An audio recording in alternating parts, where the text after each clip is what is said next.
दोस्तों, रतन टाटा की कहानी बहुत ही प्रेरणादायक है। उनका जन्म 1937 में प्रतिष्ठित टाटा परिवार में हुआ था।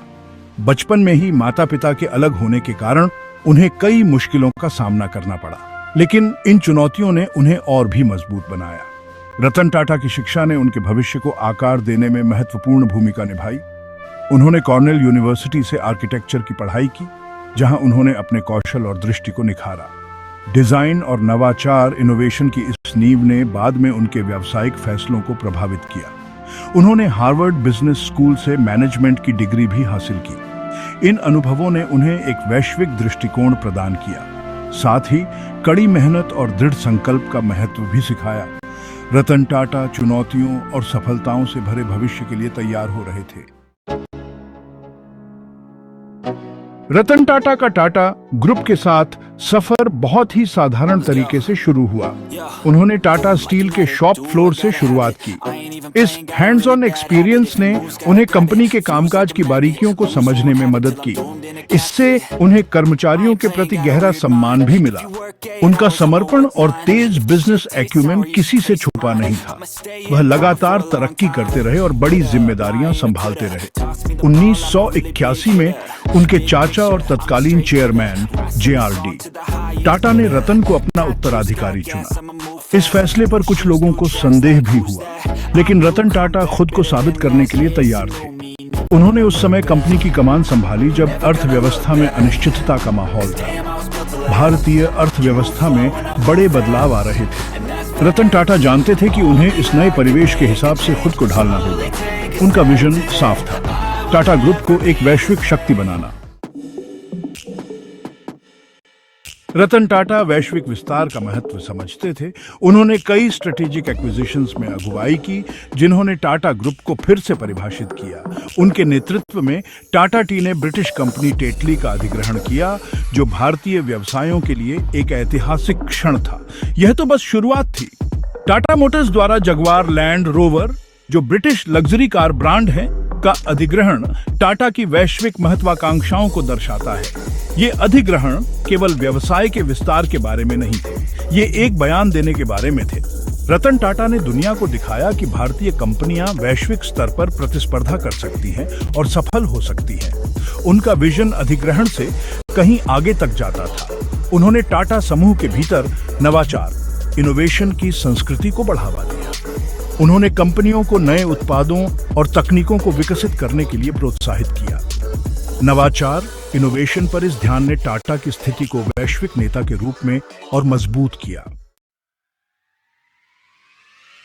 सेक्शन 4, टाटा नैनो, हर भारतीय के लिए एक कार।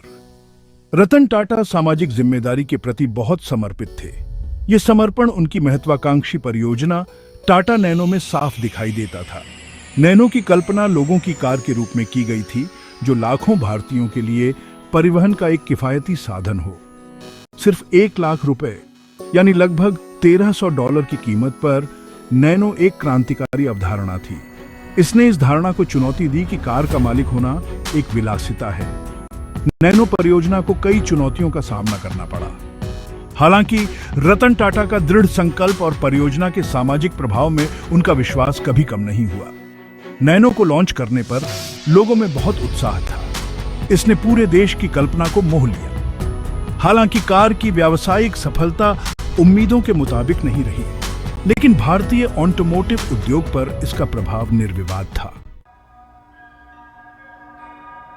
सेक्शन 5, व्यवसाय से परे नैतिकता और परोपकार। रतन टाटा की विरासत उनकी व्यावसायिक उपलब्धियों से कहीं आगे तक फैली हुई है। उन्हें उनके अटूट नैतिक सिद्धांतों और परोपकार के प्रति समर्पण के लिए समान रूप से सराहा जाता है। उनका मानना था कि व्यवसायों का यह दायित्व है कि वे समाज को कुछ वापस दें। उनके नेतृत्व में टाटा ग्रुप नैतिक व्यावसायिक प्रथाओं का पर्याय बन गया। उन्होंने पारदर्शिता और जवाबदेही की संस्कृति को स्थापित किया। उन्होंने गरीबी उन्मूलन, शिक्षा और स्वास्थ्य सेवा पर ध्यान केंद्रित करते हुए विभिन्न सामाजिक कारणों का भी समर्थन किया। टाटा परिवार द्वारा स्थापित टाटा ट्रस्ट भारत में फिलैंथ्रोपिक प्रयासों में महत्वपूर्ण भूमिका निभाते हैं। ये ट्रस्ट कैंसर अनुसंधान कोष से लेकर ग्रामीण विकास परियोजनाओं का समर्थन करने तक कई तरह के कामों में शामिल है। सामाजिक भलाई के प्रति रतन टाटा की प्रतिबद्धता अनगिनत लोगों को प्रेरित करती रहती है। सेक्शन 6 कमान सौंपना चंद्रशेखरण युग। 2012 में रतन टाटा ने टाटा ग्रुप के चेयरमैन पद से इस्तीफा दे दिया, जो एक युग का अंत था। उन्होंने साइरस मिस्त्री को यह जिम्मेदारी सौंप दी। हालांकि मिस्त्री का कार्यकाल अल्पकालिक था। 2017 में उनकी जगह नटराजन चंद्रशेखरण को नियुक्त किया गया। टाटा के अनुभवी चंद्रशेखरण अपने साथ समूह के मूल्यों की गहरी समझ और अनुभव लेकर आए। चंद्रशेखरण के नेतृत्व में टाटा समूह का विकास जारी है। उन्होंने मुख्य व्यवसायों को मजबूत करने, डिजिटल ट्रांसफॉर्मेशन को अपनाने और नए विकास क्षेत्रों में विस्तार करने पर ध्यान केंद्रित किया है। तेजी से बदलते वैश्विक परिदृश्य में समूह को आगे बढ़ाने में चंद्रशेखरण का स्ट्रेटेजिक विजन और नेतृत्व महत्वपूर्ण रहा है। सेक्शन 7 एक टाइमलेस इंस्पिरेशन। रतन टाटा की अमिट विरासत। रतन टाटा की विरासत असाधारण विजन, अटूट दृढ़ संकल्प और दुनिया पर सकारात्मक प्रभाव डालने की अटूट प्रतिबद्धता की कहानी है। उन्होंने टाटा ग्रुप को घरेलू व्यवसायों के समूह से एक वैश्विक शक्ति में बदल दिया। उनकी कहानी सपनों की शक्ति और नैतिक नेतृत्व के महत्व का प्रमाण है। रतन टाटा का प्रभाव बोर्डरूम से कहीं आगे तक फैला हुआ है। वह इच्छुक उद्यमियों, व्यावसायिक नेताओं और कुछ अलग करने का प्रयास करने वाले किसी भी व्यक्ति के लिए एक आदर्श है। उनका जीवन और कार्य हमें ईमानदारी, सामाजिक दायित्व और बड़े सपने देखने के साहस का महत्व सिखाते हैं। रतन टाटा की विरासत आने वाली पीढ़ियों को प्रेरित करती रहेगी। वह हमें याद दिलाते हैं कि सफलता सिर्फ मुनाफे के बारे में नहीं है, बल्कि दुनिया में सार्थक योगदान देने के बारे में है।